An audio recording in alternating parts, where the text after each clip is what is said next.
Hello everyone and welcome. It's your host ichino-ani, here for our weekly chat.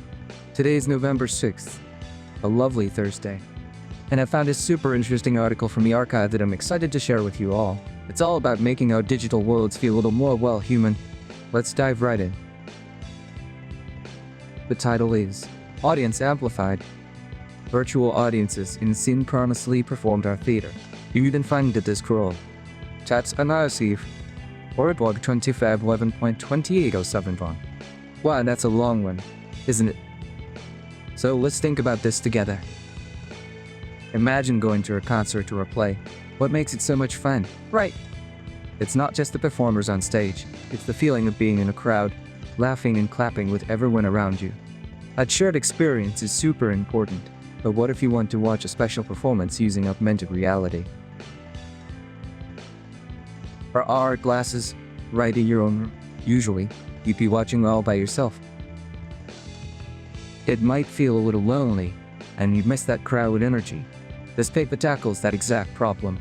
How can we bring that exciting, social feeling of a live event to someone who is experiencing it alone in AR? Their idea is just brilliant. They created a virtual audience.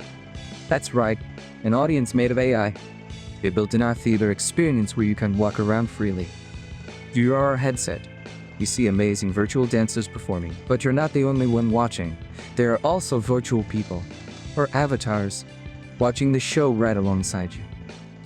Now, you might be thinking, why they just look like stiff robots? That's the clever part. The researchers use something called imitation learning. It's like they showed the AI how real people acted a show. They recorded how real audience members moved, where they looked, and how they behaved.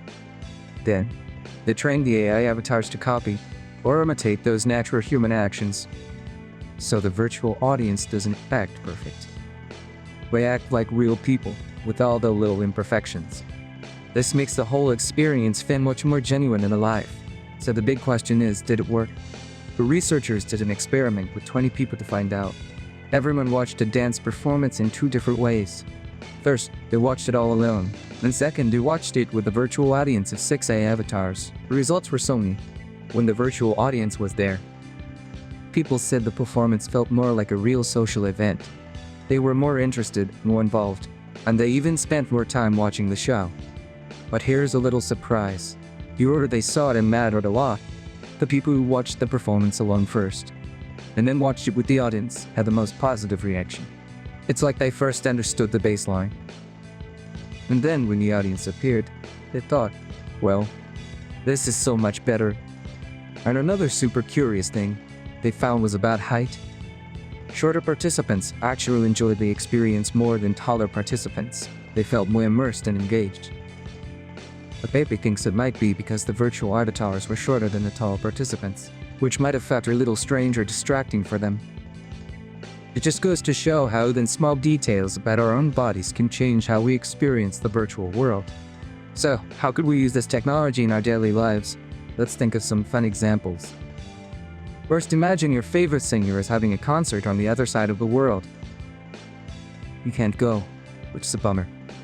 But with this tech, you could put on your glasses and watch the show in your living room, and you wouldn't be alone.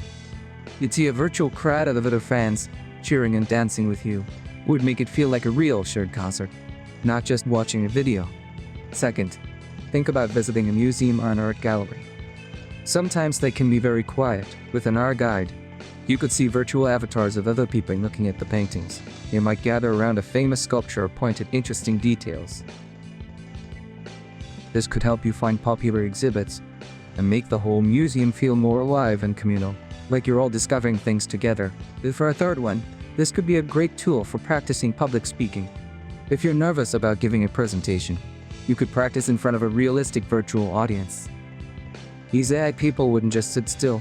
They'd fidget, nod, or look interested, just like a real crowd. This would be so much more helpful for building confidence than just talking to a mirror. So in the end, this paper shows us a wonderful way to make our experiences feel less lonely, by adding a smart, AI-powered virtual audience.